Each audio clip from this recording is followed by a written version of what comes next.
The bass from the speakers vibrated through the floorboards and up through my shoes, a steady, mindless thrum that matched the static in my head. Olivia's 30th birthday had transformed our house into something I barely recognized. Crystal glasses clinked. Silk dresses rustled. Laughter erupted in waves, then faded, then erupted again. I stood by the French doors leading to the backyard, a glass of sparkling water sweating in my hand, watching the woman I loved work the room like the CEO she had become. She was magnificent. That was the problem. Olivia had always been magnificent, even back when we were eating ramen in a studio apartment with a leaking ceiling. But back then, her magnificence had been a secret only I knew. Now everyone knew. Now her hair was pinned up with something that probably cost more than our first couch, and her laugh had that polished, networking event quality that made strangers trust her with their money. I used to be the one who made her laugh for real.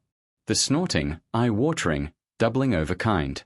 Now she laughed like she was signing a contract. "You're doing it again." Max materialized beside me, a whiskey in his hand and a knowing look on his face. My brother had flown in from Chicago that morning, and he'd already changed out of his travel clothes into a suit that fit him like he'd been born in it. We looked alike, same jaw, same nose, same way of tilting our heads when we were confused, but he'd aged better. Or maybe he'd just aged less. Grief ages you, and I'd been grieving something for years without knowing what it was. Doing what? I asked. Hovering. Staring. Looking like a lost puppy. He clinked his glass against mine. Go talk to your girlfriend. She's your girlfriend, right? After 10 years. What do you even call that? Hostage situation, I said, and meant it as a joke, but it came out flat. Max's smile flickered. He knew something was wrong. Everyone knew. The diagnosis was only a few weeks old, but the symptoms had been showing for years. The forgotten anniversaries, the misplaced keys, the way I'd sometimes stop mid-sentence and stare at nothing, my brain a blank white wall. I'd hidden it as long as I could. But you can't hide the thing that's eating you from the inside. You okay? Max asked. Fine. You're not fine. I'm at my girlfriend's birthday party, surrounded by people I don't know, watching her old flames stare at her from across the room. I'm the definition of fine. We both looked at the dining table. Liam was there, seated between two women in cocktail dresses, his wine glass balanced between his fingers like a prop in a photo shoot. He was Olivia's first love, the one who'd left her senior year with nothing but a voicemail message that took her 3 months to stop playing on repeat. Now he was back from London, hired into her executive team, sitting at her birthday dinner like he'd never left. I hated him. I hated him with a clean, pure hatred that felt like the only honest thing in my life. But I couldn't remember why. I knew there was a reason, a basement, a bottle, hands on my shoulders, but the memory was smoke. Every time I reached for it, it dissolved. Dinner was called, and we filed into the formal dining room. The chandelier cast everything in warm gold. I sat next to Olivia, her hand finding mine under the table by habit. She squeezed exactly 3 times, "I love you," the way she'd done for years. But her eyes kept drifting across the table to where Liam was laughing at something someone had said. Max stood up, clinking his glass with a knife. "All right, everyone. Truth or dare? Olivia, you're first." "Truth," she said, without hesitation. "When are you and Alex getting married?" The table erupted. Whistles, cheers, someone banging their fist on the table. Olivia's smile didn't waver, but it changed, became something practiced, something safe. "We'll see," she said. "No rush." No rush. I'd heard those words 100 times. At first, I'd believed her. Then I'd stopped believing her. Now they were just sounds, empty as the chime of a bell. Liam swirled his wine glass, the red liquid catching the light. A personal question for Miss Olivia. The table quieted. Everyone knew who he was. Everyone was waiting. "Is the person you like here tonight?" Olivia's fingers dug into my palm. "The only person I love is Alex." Liam's face went blank, then smoothed into something that looked like pain. "All right," he said quietly. "All right." Only I knew that her nails were drawing blood. Only I knew that she was watching his every micro-expression, desperate for him to crack, to kneel, to beg. She wanted him to regret leaving her. She'd been waiting for this moment for years, and she was using me to make it happen. When it was my turn, I chose truth. Max asked me what I remembered about the first time I saw Olivia. Everything, I said, and meant it. She was wearing a yellow dress. It was pouring rain. Her heel snapped, and she was standing on the sidewalk, holding her shoe like a dead animal. I pulled over and asked if she needed a ride. She said no 3 times before she got in. She talked for the entire drive, about her business plan, her investors, her mother who didn't believe in her. I didn't say a word. I just listened. And when she got out, she said, "You're a good listener." And I said, "You're easy to listen to." And she blushed. Actually blushed. Olivia's hand relaxed in mine. For 1 second, 1 merciful second, she looked at me like she used to. Then Liam spoke again. "Olivia, let's make him do a dare."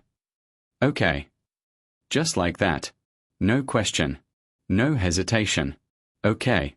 Because he'd asked. My stomach dropped. "Olivia, don't." "It's fine," she said, not looking at me.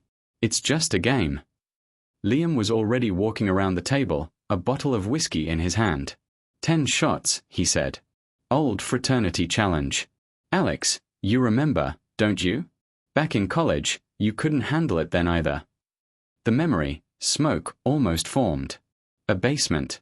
A bottle. Hands on my shoulders, pushing me down. Laughter echoing off concrete walls. "I can't," I said, standing up. "I'm sorry, I need to go." But Liam's hand was already on my arm, deceptively strong. "Alex, a dare's a dare. Sit down." "Olivia."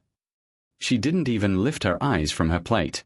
"If you do as he wishes, I'll marry you." The room tilted. I don't know if that was the promise or the vertigo. Liam pried open my jaw and poured the first shot down my throat. I coughed, whiskey burning my throat, spilling down my chin. "That's 1, he said. 9 to go." Olivia's friend Sarah leaned over to her. "Miss Olivia, is this really okay?" Olivia waved her hand. "It's fine. He has dementia anyway. He won't remember any of this tomorrow." Those words, "he has dementia," were the most honest thing she'd said all night. But I didn't know that yet. All I knew was the burn of the whiskey and the sound of her indifference. By the 6th shot, I couldn't feel my legs. By the 8th, I couldn't feel my face. Liam was laughing, and someone was crying, maybe me, maybe Sarah, and the chandelier was spinning like a carousel. 10, Liam said, tilting the last glass. "Down the hatch." I swallowed, and the world went black. I woke up on the bathroom floor. The tile was cold against my cheek. Olivia was kneeling beside me, a wet cloth in her hand. "You passed out," she said. "I carried you up here." "You let him do that to me." She didn't answer. She just wiped my forehead, her touch gentle in a way that made everything worse. "I found out I'm sick this morning," I said, the words coming out before I could stop them. "That's why I couldn't drink. That's why I've been different." Olivia's hand stopped moving. "I know." "You knew." "The doctor called me 2 days ago." She set the cloth down and looked at me, really looked at me, for the first time all night. "Early onset Alzheimer's. He said you probably have 5 to 8 years before I forget who you are." She didn't confirm it. She didn't need to. "You should leave me," I said. "Find someone who isn't broken."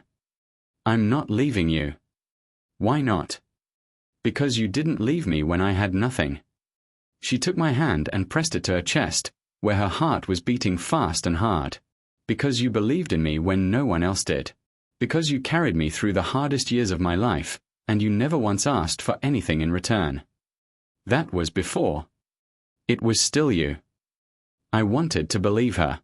But then my bladder gave out, warmth spreading down my legs, pooling on the floor, and I saw it. The flicker of disgust on her face. The way her hands hesitated before she started cleaning up. She loved me. But she was also exhausted. And disgusted. And trapped. And I had put her there. I found the camcorder 3 days later. It was an accident, or maybe it wasn't. Maybe some part of my dying brain was trying to warn me.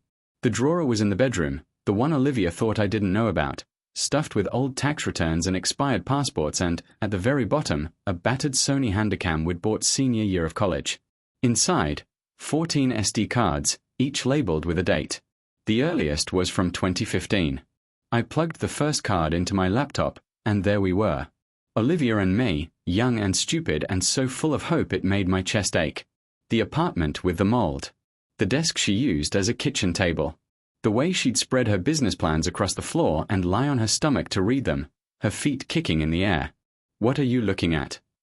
Past Olivia said, catching past me on camera. "My future wife," past me said. "Pick a side of the city. North or south. I'm buying a house." "You're buying a house with what money?" "I'll find money. Just pick." She'd laugh then, the Real laugh, the one that made her snort. "South. Near the water." Done. I watched the video twice. Then I watched the next one. And the next. There were dozens of them, documenting everything we'd built. The first real apartment, the first company retreat, the day she incorporated, the day I quit my job to support her full-time. And then, somewhere around 2018, the videos changed. Now past me was the one in front of the camera, and Olivia was behind it. I was wearing an apron, flour on my cheek, looking proud of a cake I'd just taken out of the oven. "What flavor do you like?" I asked. "Lemon," Olivia said from off camera. "Then let's make lemon." I started humming a tune, then stopped, frowning.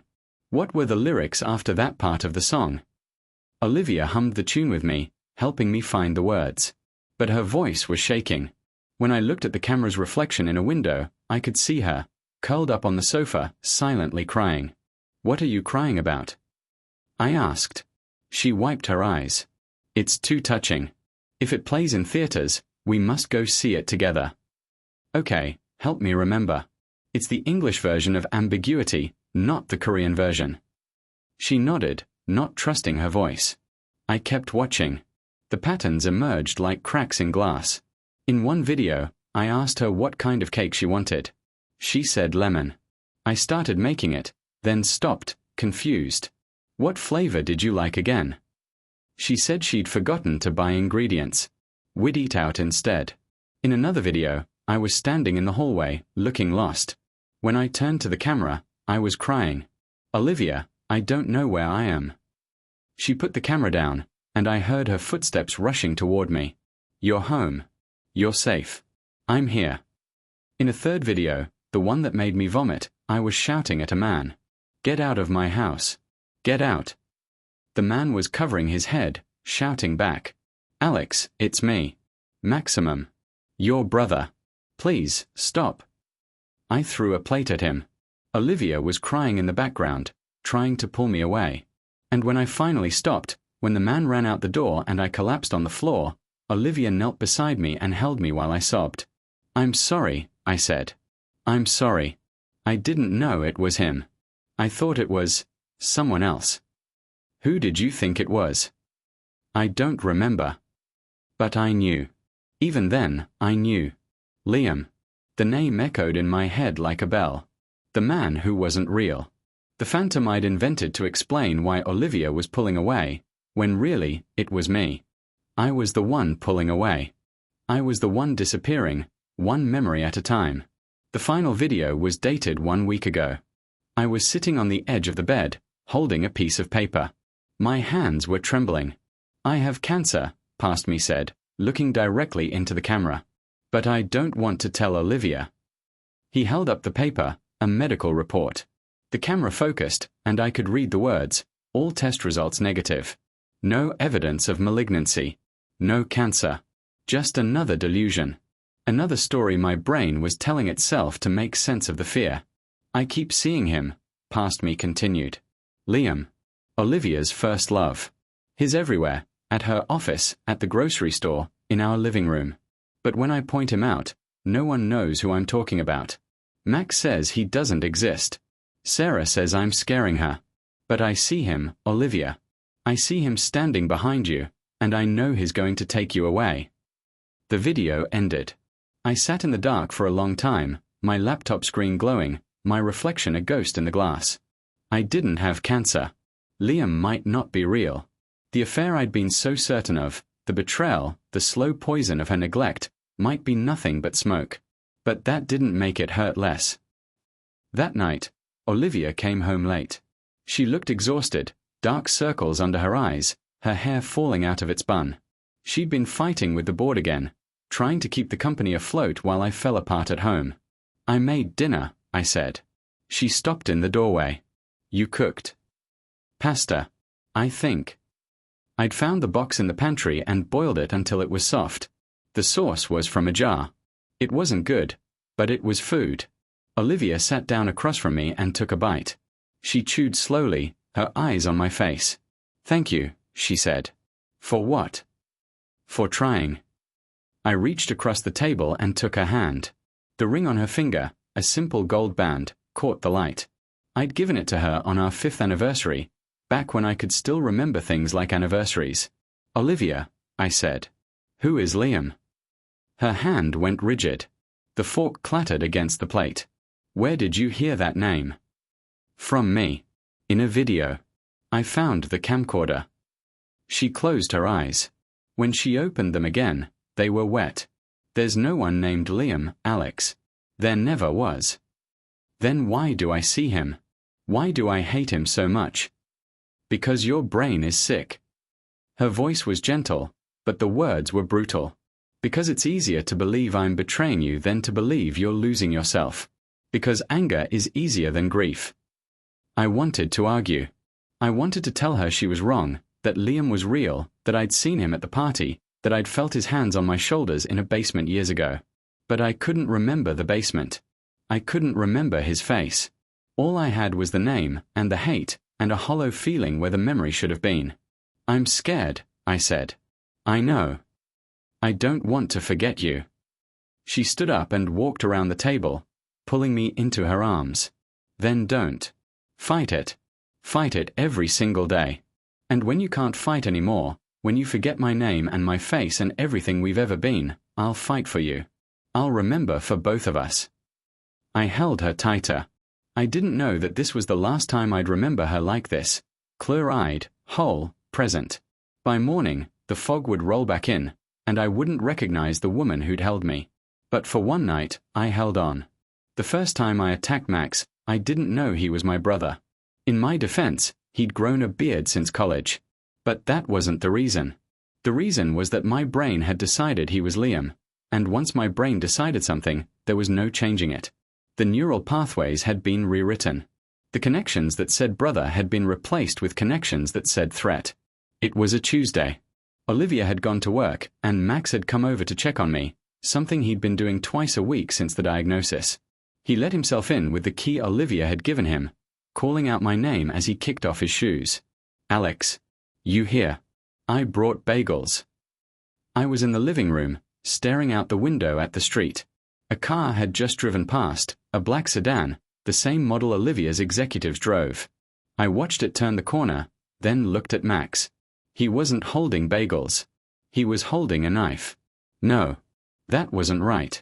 He was holding a paper bag. But my brain said knife, and once my brain said it, I couldn't unsee it. The paper bag became a blade. His smile became a snarl. His eyes became the eyes of the man who'd been haunting me for years. "What are you doing here?" I asked. My voice was flat. Dangerous. Max raised his hands, the bag crinkling. "Hey, buddy. It's me. Maximum, remember. We've known each other since we were kids." "Liar." "I'm not," he sighed, running a hand through his hair. This was a familiar script for him by now. "Okay. New approach. Olivia asked me to come over. She said you've been having a rough week. She thought you could use some company." Olivia asked him. Of course she did. She was probably with the real Liam right now, laughing at how easy it was to fool me. "Get out." "Alex." I said get out. I picked up a vase from the side table, something Olivia had bought on a trip to Japan, hand-painted ceramic, irreplaceable, and threw it at his head. He ducked, and the vase shattered against the wall behind him, shards raining down on the hardwood floor. Jesus Christ. He was backing toward the door now, his hands still raised. "Stop. Please. I'm not your enemy." But my brain had already decided. I grabbed a lamp, then a bookend, then a ceramic bowl. I threw everything I could reach. Max was shouting, but I couldn't hear the words.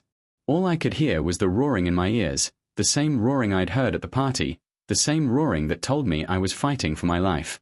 By the time Olivia got home, the living room was destroyed. Max was crouched behind the couch, bleeding from a cut on his forehead. I was standing in the middle of the wreckage, breathing hard, a kitchen knife in my hand. Alex. Olivia's voice was calm, measured. She walked toward me slowly, her hands visible at her sides. Put the knife down. Where is he? Who? Liam. I know he's here. I know you brought him here. There's no one here but us. And Maximum. She took another step closer. Your brother. Brother. The word didn't make sense. I didn't have a brother. I was an only child. Our mother had died alone. I'd held her hand when she took her last breath, and I'd been alone ever since. But then I looked at Max, really looked at him, and I saw it. The same nose. The same jaw. The same way he tilted his head when he was confused. The scar on his chin from falling off his bike when he was 9. The way he bit his lower lip when he was scared. He was my brother. My older brother. The one who'd moved to Chicago after college. The one who'd flown in for my birthday every year. The one who'd held me at our mother's funeral and said, "We're all each other has now." I dropped the knife. It clattered on the floor, and I started to shake. Max. Yeah, he said, his voice rough. Yeah, buddy. It's me. I'm sorry. I'm so sorry. I thought. I know. He stood up slowly, wincing as he touched the cut on his forehead. The blood was already drying, rust-colored against his skin. I know what you thought. Olivia was crying.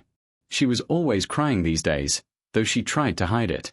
She pulled me into her arms, and I let her, even though I didn't deserve it. I can't do this anymore, I whispered. I can't keep hurting people. You're not hurting anyone. I threw a vase at my brother's head. He ducked. That's not, I pulled back, looking at her face. Olivia. I'm dangerous. You need to send me somewhere. A facility. Somewhere I can't. No. Olivia. I said no. Her voice was steel. You're not going anywhere. I didn't carry you through 10 years of struggle to abandon you now. We're going to figure this out together. Do you understand me? I understood. I understood that she was too stubborn to save herself. I understood that she would burn her whole life down just to keep me warm. And I understood, in that moment, that I had to leave. Not because I didn't love her. Because I loved her too much to keep destroying her. The weeks that followed were a blur of doctors and medications and experimental treatments. Nothing worked. Some days I couldn't remember my own name. Other days I remembered everything. The affair, the cancer, the man named Liam, and none of it was real, but it felt real, and that was worse. I started keeping a journal. Not the notes Olivia threw away, those were for her, pleas for mercy she couldn't grant, but a real journal, hidden in the hollowed-out space behind the dresser mirror. Every night, when she fell asleep, I wrote down everything I'd learned that day. The truth. The real truth. March 12th, I don't have cancer. Liam doesn't exist. Max is my brother. I have early-onset Alzheimer's. Olivia loves me. She's never stopped loving me. The cruelty I see in her face isn't cruelty, it's exhaustion. She's been caring for me for years, and I've been too sick to notice. March 13th, I forgot everything I wrote yesterday. I'm reading this now like a stranger's words. But I believe them. I have to believe them. Olivia isn't the enemy. My brain is the enemy. March 14th, I attacked Max again. I don't remember doing it. Olivia had to sedate me. I woke up in bed, and she was holding my hand, and she had bruises on her arm. I asked where they came from. She said she fell. She's lying. I did that to her. March 15th, I'm going to leave. Not because I don't love her. Because I do. Because I can't watch myself destroy her anymore. The plan came together slowly, in the lucid hours between the fog.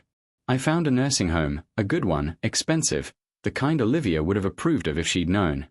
I used the credit card she'd given me for emergencies. I packed a bag with the things I'd need: clothes, my journal, the camcorder. And I wrote her a letter. Olivia, I still believe the decision I made in 2015 was right. I asked the doctor, and there probably won't be many lucid days ahead. Although I really want to walk this path with you, I'm terrified of our future. Just as you love me and can't bear to see me hurt or in pain, I love you, too. So I hope your future is bright and splendid. Our journey together ends here. I found a nursing home where I can live out the rest of my life quietly.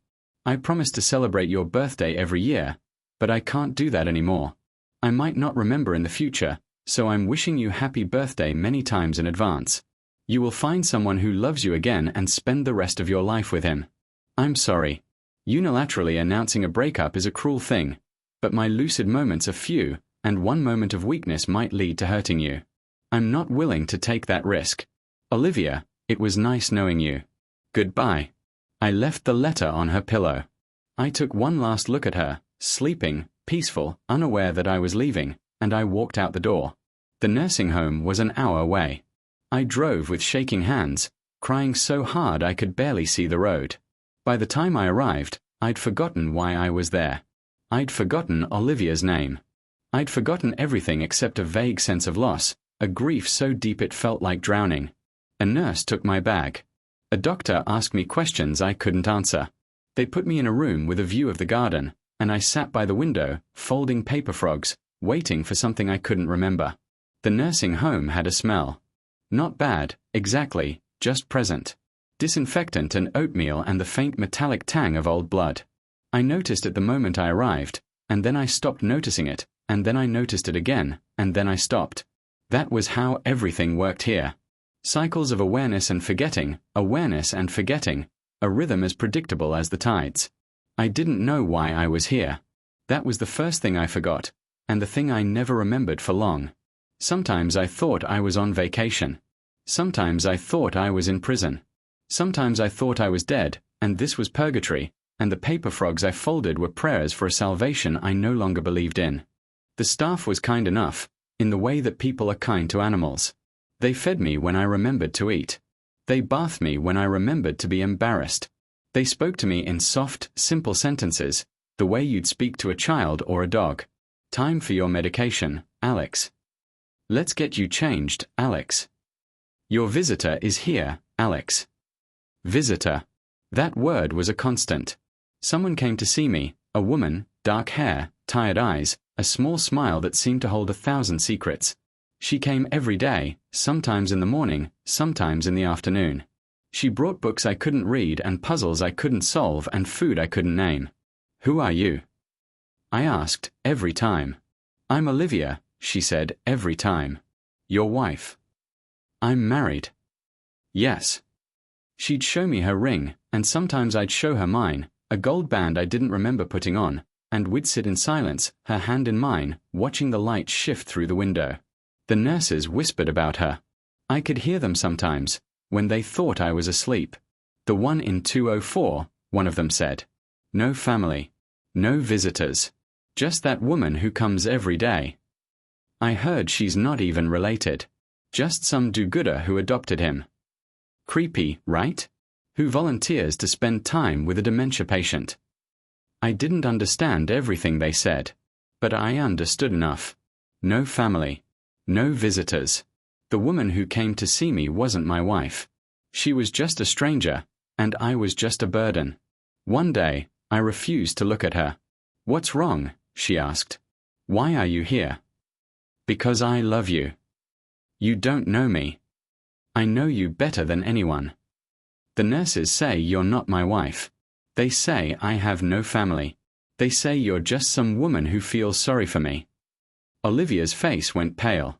For a moment, I thought she might cry, really cry, the kind I'd been seeing on the edges of her eyes for months. But she didn't. She stood up, walked out of the room, and closed the door behind her. I heard her voice in the hallway, low and furious. I couldn't make out the words, but I could hear the tone. It was the voice of someone who was used to being in charge, someone who didn't take no for an answer. When she came back, her expression was calm again. I spoke with the director, she said. The nurses who were gossiping won't be working here anymore. You can't do that. I can. I pay for this room. I pay for your care. And I will not have strangers telling my husband that he doesn't have a family. I stared at her. You really are my wife. I've been telling you that for months. But why? Why would you stay with someone who can't remember you? She sat down on the edge of my bed, close enough that I could smell her perfume, something floral, like the garden outside. Because when you were well, you stayed with me when I had nothing. You believed in me when no one else did. You carried me through the hardest years of my life, and you never once asked for anything in return. That was before. It was still you. She touched my face, her fingers light on my cheek. And you're still you, Alex. Even when you don't remember. Even when you throw things. Even when you look at me like I'm a stranger. You're still the man I fell in love with. I wanted to believe her. But all I could see was the weight I'd become, the anchor dragging her under. You should leave, I said. I'm not leaving. Olivia. I'm not leaving. She lay down beside me on the narrow bed, her head on my shoulder, her hand over my heart. I'm never leaving. You can forget me 1,000 times. I'll remind you 1,001. The months blurred together. Spring turned to summer, summer to autumn. The leaves outside my window turned golden red, then fell, then were replaced by snow. Olivia came every day. She learned my rhythms, when I was lucid, when I was lost, when I needed silence and when I needed noise. She brought me puzzles I couldn't solve, books I couldn't read, food I couldn't name. One afternoon, she brought a guitar. I used to play for you, she said, settling into the chair by the window. Back in college. Do you remember? No. It's okay. She strummed a chord, adjusted the tuning, strummed again. There was this song, the theme from a movie we loved. Ambiguity. The English version, not the Korean one. You said it was the most beautiful thing you'd ever heard. She started to play. The melody was simple, tentative at first, then stronger. Her voice was soft, a little off-key, but lovely in a way that made my chest ache. I'll find you in the dark. I'll hold you in the light. I'll love you when you don't remember. I'll love you every night. I didn't know the song. I didn't know her.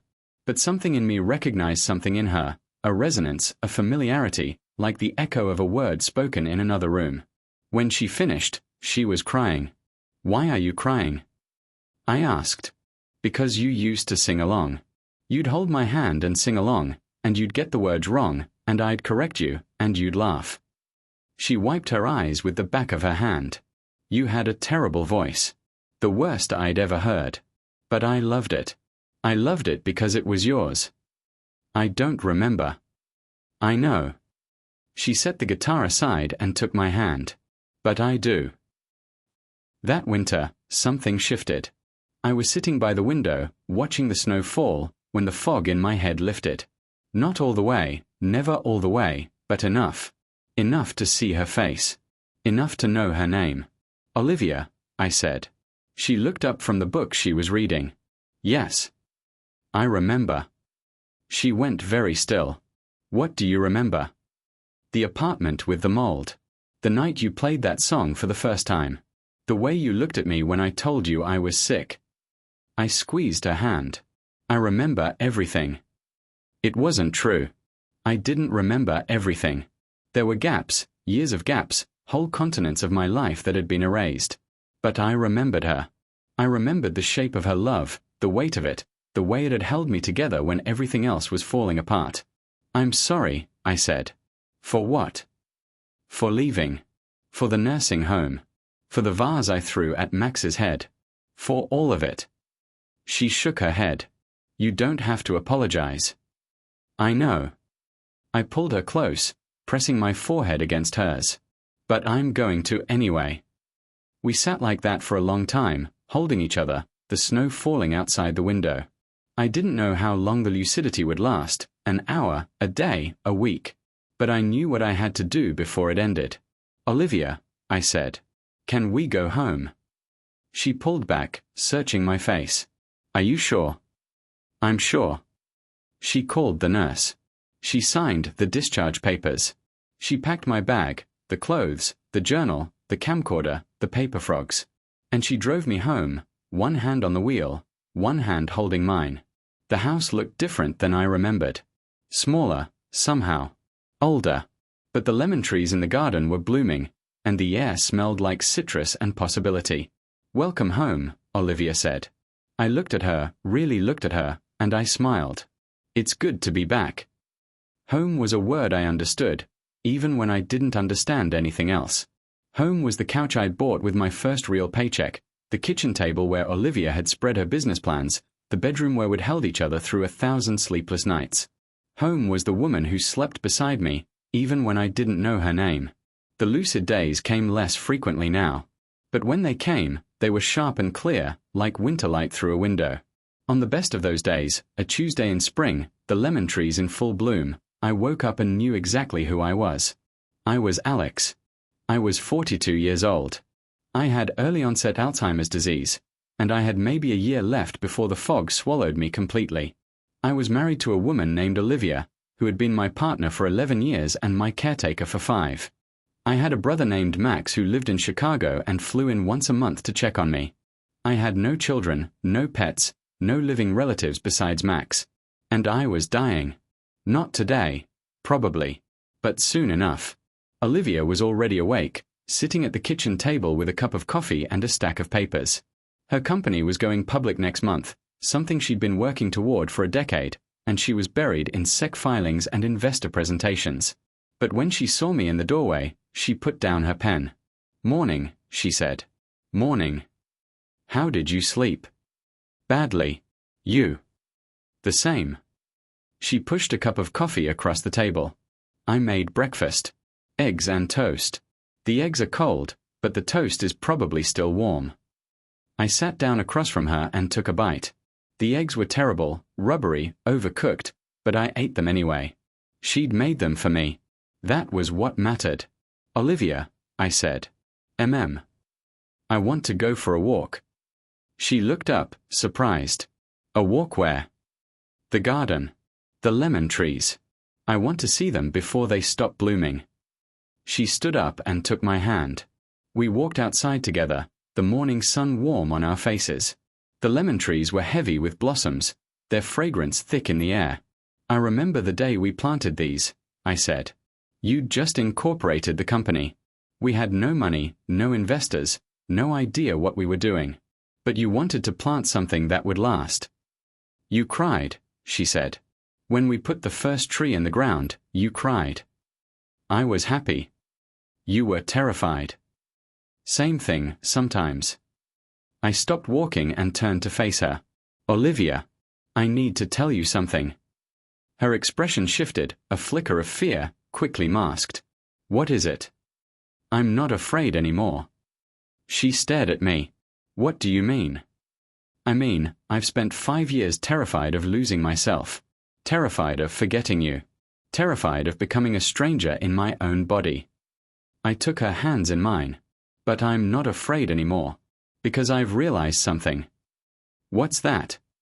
"Even when I forget your name, I know you. I know the shape of you. The sound of your voice. The way you hum when you're concentrating and the way you bite your lip when you're worried." I squeezed her hands. "That doesn't go away. That's not memory. That's something deeper." Olivia's eyes were wet. "What is it, then?" "I don't know. Love, maybe. Or habit. Or something I can't name." I shrugged. "But it's there. Even when everything else is gone, it's there." She pulled me into a hug, her face pressed against my chest. I could feel her shaking. "I'm not ready to lose you," she whispered. "You're not losing me. I'm right here. For now." "For now." I kissed the top of her head. "But for now is all any of us get. Healthy people forget that. Sick people don't." We stood in the garden for a long time, holding each other, the lemon blossoms falling around us like snow. The wedding was a week later. I don't remember most of it.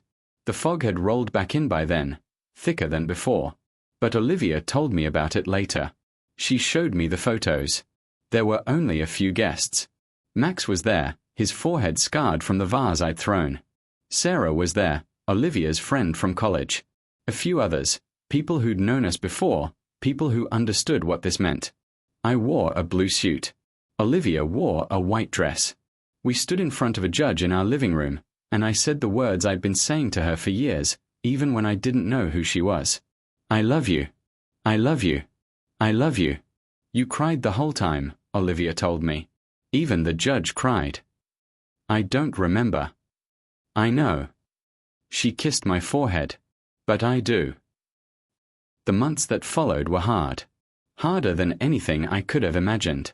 There were days I didn't recognize Olivia at all, days I screamed at her, threw things at her, accused her of being a stranger who'd broken into my house. There were days I forgot how to eat, how to walk, how to breathe without someone reminding me. But there were also good days. Rare, precious days when the fog lifted just enough for me to see her face and remember her name. On those days, I'd hold her hand and apologize for everything I'd put her through. Don't, she'd say. Don't apologize. But I hurt you. I know. She'd kiss my knuckles. But you also loved me. You loved me so well, for so long, that I can survive the hurting. I'm dying. We're all dying. Some of us just take longer. I'm scared. She'd pull me close, her arms wrapped around me like she could keep me tethered to the earth through sheer will. I know. But I'm here. I'm not going anywhere. The last good day was in autumn. I woke up and knew exactly who I was. Knew where I was. Knew the woman sleeping beside me, her dark hair spread across the pillow, her face soft and unguarded. I lay there for a long time, watching her breathe. I wanted to memorize her. The curve of her jaw.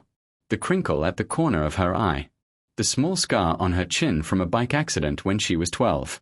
These were the things I would lose. These were the things I was fighting to keep. She opened her eyes. You're staring. You're worth staring at. She smiled, the real smile, the one that made her snort. You're in a good mood. I'm in a lucid mood. I propped myself up on one elbow. How long do you think it'll last? I don't know. A few hours, maybe. A day, if we're lucky. Then let's make the most of it. We spent the morning in bed, talking about nothing and everything. She told me about the company. The IPO was next week, and she was terrified. I told her I was proud of her, that she'd built something from nothing, that she was the most remarkable person I'd ever known. In the afternoon, we walked in the garden. The lemon trees were heavy with fruit now, the blossoms long gone. I picked one and handed it to her. For luck, I said. For what? For the IPO. For everything.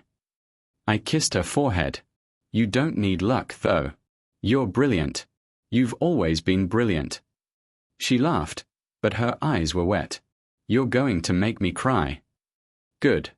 I like it when you cry. It makes me feel useful. You're terrible. I'm dying. I'm allowed to be terrible. She pulled me into a hug, and we stood there in the garden, the lemon tree between us, the afternoon light golden and soft. I love you, she said. I love you too. Promise me something. Anything. When you go, when you can't stay anymore, promise me you won't be afraid. I pulled back and looked at her face. I can't promise that. Then promise me you'll try. I thought about it. The fog was already creeping back, the edges of my vision starting to blur. I didn't have much time left. I'll try, I said. I promise I'll try. She kissed me. And for one perfect moment, everything was clear. Then the fog rolled in, and I forgot. The end came on a Tuesday. I don't remember much of it. Just flashes, a hospital room, white sheets, the beeping of machines. Olivia was there, holding my hand, her face pale and tear-streaked. Can you hear me? She asked. Alex, can you hear me? I tried to speak, but my mouth wouldn't work. My body was shutting down, piece by piece, and there was nothing I could do to stop it. The doctor says you have a few hours, she continued, her voice breaking. Maybe less. I wanted to tell you, I wanted to say. She stopped, unable to continue. I squeezed her hand. 3 times. I love you. She laughed, a wet, broken sound. You're still doing that. Even now. You're still telling me you love me. I squeezed again. 3 times. I know, she said. I know you do. She pulled her chair closer to the bed and took my hand in both of hers. The machines beeped. The sun set outside the window. And Olivia started to talk. She told me stories. Stories I'd forgotten. Stories I'd never known. The first time she saw me, standing in the rain, holding a broken shoe. The night she'd played the guitar for me, terrified I wouldn't like the song she'd written. The day she'd incorporated her company, and I'd shown up with a bottle of champagne and a stupid grin. You were so proud of me, she said. You were prouder than my own mother. You always were. I wanted to tell her that she deserved it. That she deserved everything, the company, the money, the success, the love. That she was the best thing that had ever happened to me, and that I was grateful for every single day, even the hard ones. But the words wouldn't come. Remember the paper frogs? She asked. You used to fold them when you couldn't sleep. You said it calmed you down. You said it reminded you that some things could be made beautiful, even when they started as nothing. I remembered. Or maybe I didn't. But I could feel the memory, somewhere deep, like an echo in an empty room. I kept one, she said. The first one you ever folded for me. It's in my nightstand drawer. I'll keep it forever. The machines beeped slower now. The room was getting darker, or maybe that was just my vision fading. Alex, Olivia said. If you can hear me, if there's any part of you that's still here, I need you to know something. I waited. You were the best thing that ever happened to me. Not because you were perfect. Not because you didn't get sick. But because you loved me. You loved me in a way that made me believe I was worth loving. And that's something I'll carry with me for the rest of my life. I wanted to say I love you one last time. I wanted to open my eyes and see her face and tell her that she was the reason I'd fought so hard, for so long. But I couldn't. So I did the only thing I could. I squeezed her hand. 3 times. And then I let go. The funeral was 3 days later. Olivia didn't speak. She sat in the front row, wearing a black dress, holding a paper frog in her hands. Max sat beside her, his arm around her shoulders, his face red and swollen. People came up to her afterward, colleagues, friends, strangers who'd heard the story and wanted to pay their respects. They said things like he was so brave and you were so strong and at least is not suffering anymore. Olivia nodded and thanked them and tried to smile. But she wasn't listening. She was thinking about the lemon trees. The ones we'd planted together, the one she'd have to water alone now. She was thinking about the guitar. The one she'd played for me in the nursing home, the one she'd never play again. She was thinking about the paper frog in her hand. The first one I'd ever folded for her. The one she'd kept for 11 years, through the moldy apartment and the first office and the big house with the garden. She was thinking about me. And she was crying. The house was quiet now. Olivia sat in the garden, surrounded by lemon trees. It was spring again, a year after I'd died, and the trees were blooming. The air smelled like citrus and memory. She unfolded the paper frog carefully, smoothing out the creases. Inside, in handwriting that was shaky and uneven, were words she'd read 1,000 times. Olivia, I love you. I've always loved you. Even when I couldn't remember your name, I loved you. You were the first thought I had in the morning and the last thought I had at night. You were the reason I kept fighting, even when I didn't know what I was fighting for. I'm sorry I couldn't stay longer. I'm sorry I couldn't be the husband you deserved. But I'm not sorry for the time we had. I'm not sorry for a single moment. Thank you for loving me. Thank you for not giving up. Thank you for being my home. I'll find you. In the next life, or whatever comes after, I'll find you. And I'll love you again. And again. And again. Forever yours. Alex. She refolded the letter into a frog and set it on the bench beside her. Then she closed her eyes and tilted her face toward the sun. I'm still here, she whispered. I'm still here, and I still remember. I remember everything. The wind blew through the lemon trees, carrying the scent of blossoms across the garden. And somewhere, in whatever came after, someone was waiting for her. Not folding paper frogs. Not watching from a window. Just waiting. Loving her. Always.